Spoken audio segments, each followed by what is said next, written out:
पिछली श्रृंखला में हमने देखा कि कर्ण गुरुदेव के सर को अपने जांघों पर लिए हुए, कभी उनका माथा सहलाता है, कभी बाल जटा सहलाता है, कंधा सहलाता है और मुग्ध भाव से उनको निहार तो रहा ही है, उसके साथ ही साथ उन बातों को याद कर रहा है जो गुरुदेव उसको सिखाते हैं या समझाते हैं। या दूसरे शब्दों में हम यह भी कह सकते हैं कि कवि दिनकर, जो कि योज के कवि थे, वीरता के कवि थे, शौर्य के कवि थे, उन्होंने गुरु परशुराम के माध्यम से अपने मन की बात कही है और उन्होंने यह कहा है कि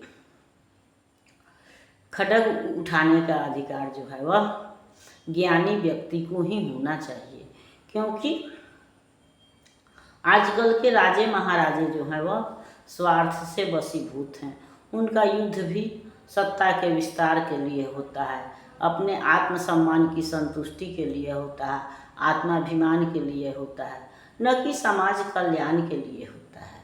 एक समय था जब ब्राह्मण समाज का सर कहा जाता था, ज्ञान का भंडार था, समाज में उसका आदर होता था, राजा महाराजा सभी उसका आदर करते थे। लेकिन धीरे धीरे जो है वह धन की प्रधानता, सुख सुविधा की प्रधानता बढ़ती गई और समाज का मस्तिष्क कहलाने वाला यह ब्राह्मण जो है वह दूसरे स्थान पर आ गया। अब ब्राह्मण जो है वह राजाओं के दरबार में एक कर्मचारी की तरह हो गए और आज राजा उसकी बात नहीं सुनते हैं, बल्कि ब्राह्मण केवल उनको आशीर्वाद देने का या उनके कथनों का समर्थन करने के लिए रह गया है। तो वैसी स्थिति में गुरुदेव के अनुसार कहिए या कवि के अनुसार कहिए कि समाज में शांति संभव नहीं है। यह शांति तो तभी होगी जब सत्ता का अधिकार ज्ञानी, बुद्धिमान, कलाकार व्यक्ति को। और ये भी है कि इस अपनी बात को मनवाने के लिए, चूँकि आज समाज जो है वह स्वार्थ लोलुप हो चुका है, जिसको पद प्राप्त है वह अपने पद के आगे किसी की नहीं सुनता है, इसलिए अपनी बातों का महत्व साबित करने के लिए युद्ध की आवश्यकता है। और इसलिए जो ज्ञानी हैं, जो समाज सुधारक हैं, उनको ज्ञान के साथ साथ शास्त्र ज्ञान के साथ साथ शस्त्र का भी ज्ञान होना चाहिए। और न केवल वह समाज सुधारक हैं तो समाज को अपने ज्ञान से समझाएं, बल्कि आवश्यकता पड़ने पर तलवार उठाने का भी साहस रखें, तब जाकर के समाज उनकी बातों को मानेगा। और यही बात हम कर्ण के माध्यम से या उसकी सोचों के माध्यम से देखते हैं या समझ सकते हैं कि कर्ण गुरुदेव जो है वह कर्ण को क्या समझाना चाहते हैं। उनके अनुसार अब तो यह दशा की जो कुछ है वह राजा का बल है, ब्राह्मण खरा सामने केवल लिए शंख गंगा जल है। कहाँ तेज ब्राह्मण में जो अविवेकी राजा को रोक सके, धरे कुपथ पर जभी पाँव आगे बढ़ करके रोक सके। और करे भी तो ब्राह्मण की बात कौन सुन पाता है, यहाँ रोज राजा ब्राह्मण को अपमानित करवाता है। चलती नहीं यहाँ पंडित की, चलती नहीं तपस्वी की, जय पुकारती प्रजा रात दिन, राजा जय यशस्वी की। सिर था जो सारे समाज का, वही अनादर पाता है, जो भी खिलता फूल भुजा के ऊपर चढ़ता जाता है। चारों ओर क्षोभ की ज्वाला, चारों ओर भोग की जय, पाप भार से दबी धसी जा रही धरा पल पल निश्चय। जब तक भोगी भूप प्रजाओं के नेता कहलाएंगे, ज्ञान त्याग तप नहीं श्रेष्ठता का जब तक पद पाएंगे। असन वसन से हीन दीनता में जीवन धरने वाले, सहकर भी अपमान मनुष्यता की चिंता करने वाले। कवि कोविद विज्ञान विशारद, कलाकार पंडित ज्ञानी, कनक नहीं कल्पना ज्ञान उज्ज्वल चरित्र के अभिमानी।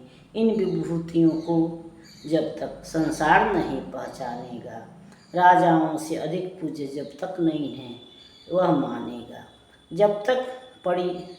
तब तक पड़ी आग में धरती इसी तरह अकुलाएगी।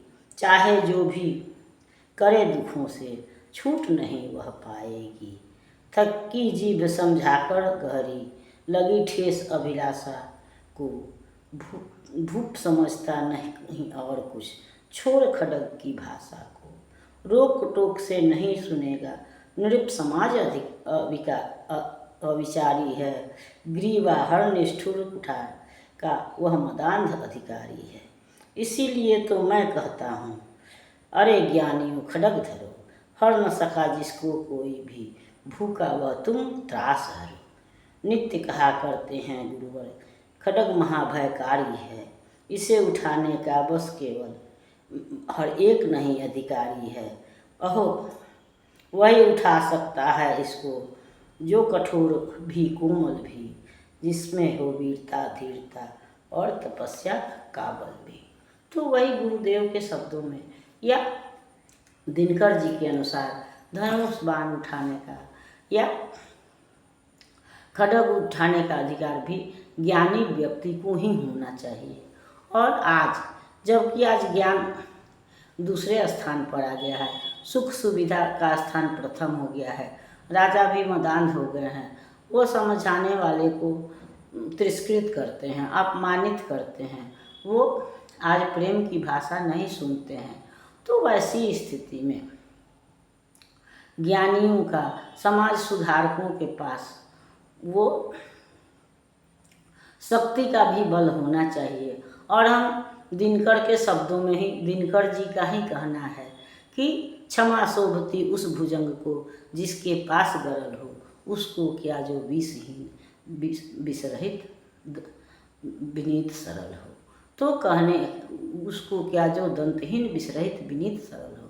तो कहने का मतलब है कि जब हम शक्तिशाली होंगे तभी हमारे बातों को कोई मानेगा भी, वरना अगर हम कमज़ोर हैं तो फिर हमारे अंदर तो दया और निरीहता स्वयं है, तो फिर हम दूसरे के लिए क्या कर सकते हैं, या दूसरों के नज़र में हमारा महत्व नहीं है। इसलिए हमको ज्ञान के साथ साथ शक्ति भी हमारे पास होनी चाहिए, तभी यह समाज हमको आदर दे सकेगा।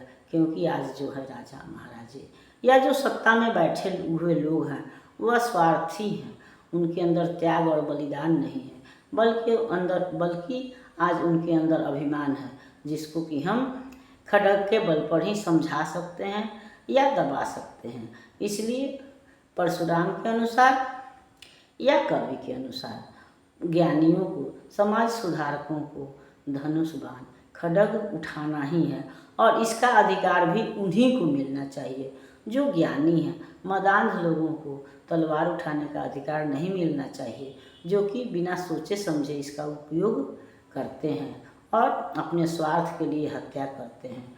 तो शक्ति का मतलब बल का प्रदर्शन नहीं है, बल्कि शक्ति का मतलब है कि वह समाज कल्याण की ओर मुड़े।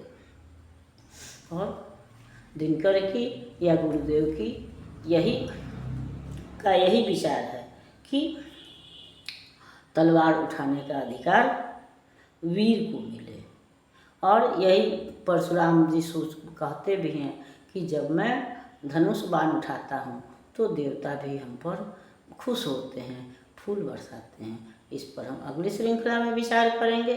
तब तक यह श्रृंखला आपको पसंद आती है तो इसको लाइक कीजिए, सब्सक्राइब कीजिए। मिलते हैं अगली श्रृंखला में, तब तक के लिए धन्यवाद।